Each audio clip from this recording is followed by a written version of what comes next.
What do we expect from the budget speech from a trade and customs and excise perspective? Well, firstly, illicit trade is high on the agenda.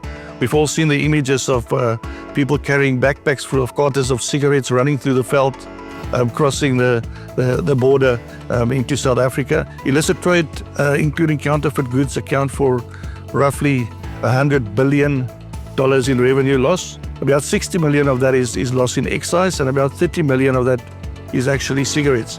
So we are expecting some greater enforcement measures, creating a less porous border, but also as far as the transportation and the distribution of the product is concerned, we're expecting increased control measures. The usual culprits are the sin taxes. We're looking at an increase of between 5 and 7% in the duty on alcoholic and cigarette products. We also expect an increase this year on the fuel levy, which has been kept at the same level for the last 2 years.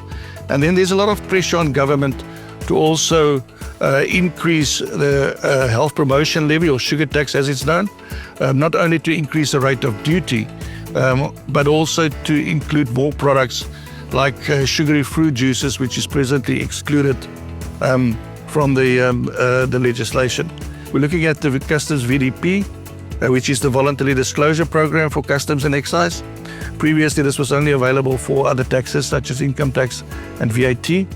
This is introduced in order to provide importers and excise manufacturers with the opportunity to complete on previous issues of non-compliance, avoiding harsh penalties and potential jail time.